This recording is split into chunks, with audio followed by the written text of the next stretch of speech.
හැම කෙනෙක්ම සුපුරුදු පරිදි පිළිගන්නවා EDS language school අපේ YouTube channel එකේ අලුත් වීඩියෝ එකකට. අපි සාකච්ඡා කරගෙන ආපු පිළිවෙලට අපිට දැන් tenses පටන් ගන්නයි තියෙන්නේ. ඔයගොල්ලෝ දන්නවා simple present tense, present continuous, perfect මේ විදිහේ tenses ගණනාවක් අපිට ඉගෙන ගන්න තියෙනවා. මේ tenses ඉගෙන ගන්න කලින් මම හිතුවා ඒ tenses ඉගෙන ගන්න වැඩේදී ඔයගොල්ලන්ට සෑහෙන්න ප්‍රයෝජනවත් වෙන දෙයක් සම්බන්ධයෙන් කෙටියෙන් කතා කරන්න. මේක විශේෂ පාඩමක් හැටියට නෙමෙයි. අපි සාකච්ඡාවක් හැටියට සමහර කරුණු කිහිපයක් ඔයගොල්ලෝ tenses ඉගෙන ගන්න කලින් වැදගත් වෙන කරුණු කිහිපයක් සාකච්ඡා කරන්න ප්‍රෙපෙයාර් කරන වීඩියෝ එකක්.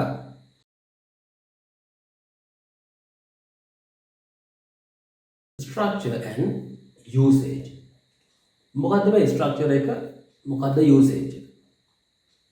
ස්ට්‍රක්චර් එක කියලා අපි කතා කරන්නේ වාක්‍යයක verb එකේ තියෙන එහෙම නැත්නම් ක්‍රියාපදයේ තියෙන ස්ට්‍රක්චර් එක.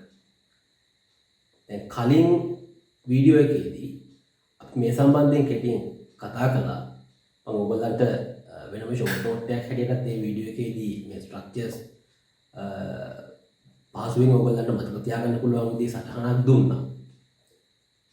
අපි මේ ස්ට්‍රක්චර් එක ගැන කතා කරද්දී ඒ ටෙන්ස් එකට අයිති ඒ verb වල තියෙන ස්ට්‍රක්චර් එක ගැන අපි කතා කරමු. දැන් අපි සරල වාක්‍යයක් ගමු. she is crying කියන එක. she is crying කියලා ගත්තොත් එහෙම is crying ඒක present continuous tense එකට අයිති වෙන්නේ be verb එකක් සහ ing verb එකක්. මම ඔයාලට කිව්වා verb එක කොටස් දෙකකින් හැදෙනවා. helping verb part එකක් සහ main verb එකක form එකක්. එතකොට present continuous tense එකේදී is am are කියන තුනත් එක්ක ing verb එකක් අපි පාවිච්චි කරනවා. දැන් අපි present perfect වාක්‍යයක් ගත්තොත් I have taken my lunch. දැන් have taken have කියන එක අපි have has කියන කාණ්ඩයෙන් ගත්ත helping verb එකක්. ඒකත් එක්ක past participle එක have plus past participle. එතකොට ඒක තමයි present perfect tense එකේ තියෙන structure එක. අපි singular කෙනෙක් ගත්තොත් he has taken his lunch කියලා තමයි ගන්න වෙන්නේ. එතකොට have has taken එකක් එක්ක past participle form එක. එතකොට අපි passive වාක්‍යයක් ගත්තොත් එහෙම the lunch is being prepared. දැන් එතකොට is being කියන දෙකත් එක්ක past participle එකක් දාලා තියෙනවා. ඒ කියන්නේ present continuous tense එකට අයිති passive වාක්‍යයක්. එතකොට ඒකට අපි එකතු කරගන්නේ helping verb එක හැටියට is am are කාණ්ඩේ එකකුයි ඊට පස්සේ being කියන verb එක ගන්නවා. ඒකට past participle එකක් එකතු කරගන්නවා. දැන් මේ විදිහේ structures මම කිව්වා ඔයගලන්ට active voice වලදී 12ක් සහ passive voice වලදී 8ක් හැටියට 20ක් ඉගෙන ගන්න තියෙනවා මූලිකව. දැන් මේ ස්ට්‍රක්චර්ස් ටික සාමාන්‍යයෙන් කටපාඩම් කරලා වුණත් මතක තියාගන්න පුළුවන්. නමුත් මම ලොජිකල් විදිහකට කොහොමද මේක මේ මතක තියාගන්නේ කියලා ඔයගලන්ට කියලා දෙනවා. ඒක එච්චර අමාරු දෙයක් නෙමෙයි. මේ ස්ට්‍රක්චර් එකේ තියෙන වචන ටික මතක තියාගන්න. නමුත් ප්‍රධානම අභියෝගය වෙන්නේ යූසේජ් එක ගැන හරියට තේරුම් ගන්න එක. දැන් මොකද්ද මේ යූසේජ් එක කියලා කියන්නේ? යූසේජ් එක කියලා කියන්නේ ටෙන්ස් එකක යූසේජ් එක කියලා කියන්නේ ඒ ටෙන්ස් එක භාවිතා කරන අවස්ථාව. එහෙම නැත්නම් කාලය. දැන් අපි කාලය කියලා කිව්වම අපිට මොකද මතක් වෙන්නේ? අපිට කාලය කියලා කිව්වම අතීත කාල, වර්තමාන කාල, අනාගත කාල මේ විදිහට මතක් කරනවා. හැබැයි දැන් කාලය කිව්වහම ඔය දේවල් ටික විතරක් නෙවෙයි තියෙන්නේ. දැන් අපි යූසේජ් එක වාක්‍යයක යූසේජ් එක කියලා කතා කරනකොට අපිට අපේ ඔළුවට එන අදහසක් මොන අවස්ථාවට අයිතිද? ඒකෙන් නිරූපණය වෙන ක්‍රියාව මොන වෙලාවෙ සිද්ධ වෙන කාලයට අදාළව. ඒක තමයි අපි යූසේජ් එක කියන එකේදී හිතා ගන්න උත්සාහ කරන්නේ. දැන් අපි ගත්තොත් simple present tense ගත්තොත් එහෙම දැන් අපි simple present tense කියන එක පාවිච්චි කරනවා. අපි සාමාන්‍යයෙන් ඔයගොල්ලෝ ඉගෙනගෙන තියෙනවා. අපි පුරුද්දක් හැටියට කරන ක්‍රියාවක්.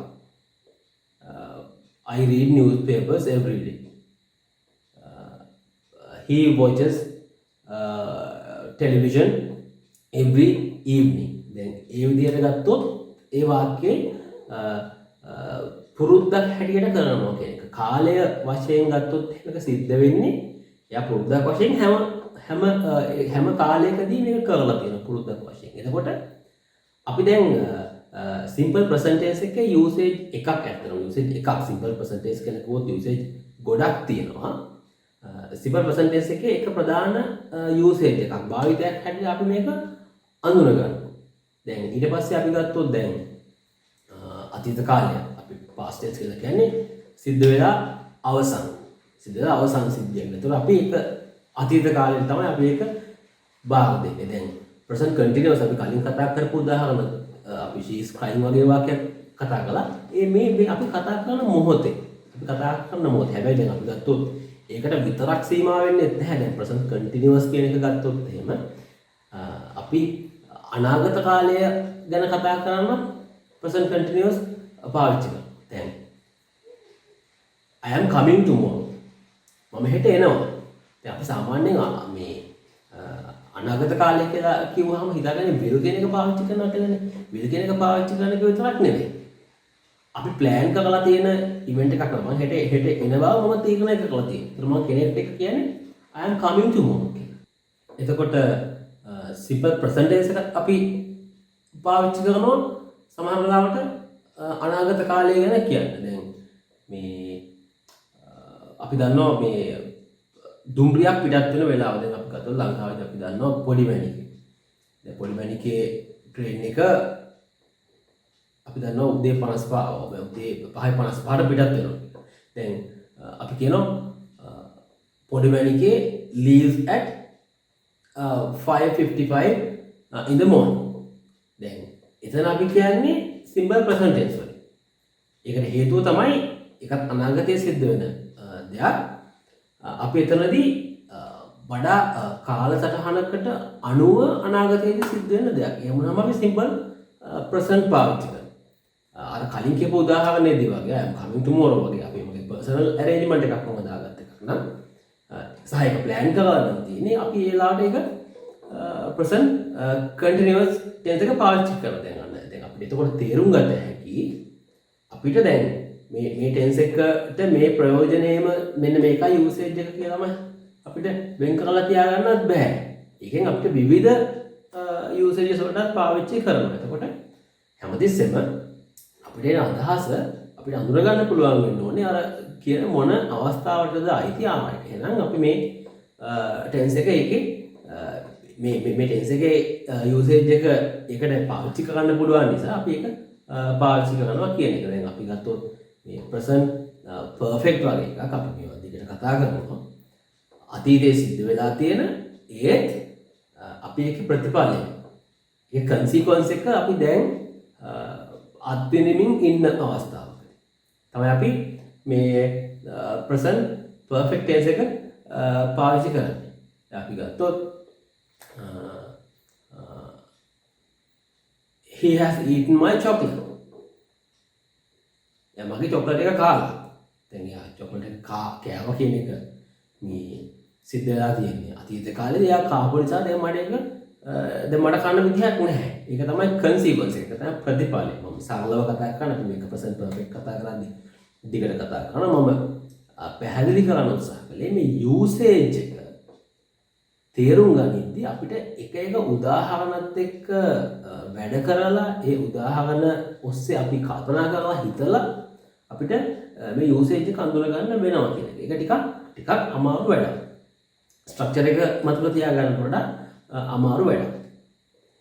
එතකොට ඊළඟ කාරණේ තමයි මේ usage එක අපි මතක තියාගන්න යනකොට අපි කරන වැරද්දක් තමයි සිංහල වචනයක් උදව් කරගෙන ටෙන්ස් එක මතක තියාගන්න. මම කියන්නේ නැහැ සිංහල වචනේ ශබ්ද කරන විදිය මතක තියාගත්තාම ඒකට එහෙම ආවොත් මේ ටෙන්ස් එක කළා කියලා කිව්වොත් past tense එක.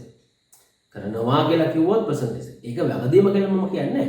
නමුත් ඒකෙන් ගොඩක් අමාරු වෙන්න වෙලාවල් තියෙනවා. ඒක නිසා ඔයගොල්ලන්ට මේ මතක් කරලම කියන කාරණාවක් තමයි අපි ඒ සිංහල වචනෙන් ටෙන්ස් එක මතක තියාගන්න යන එක එතරම්ම හොඳ වැඩක් නෙමෙයි. අපි එකෙන් උදව්වක් ගත්තට කමක් නැහැ. දැන් මම උදාහරණයක් විදිහට ගත්තොත් මේ අපි කතා කර ප්‍රසන්ට් පර්ෆෙක්ට් ටෙන්ස් එකම.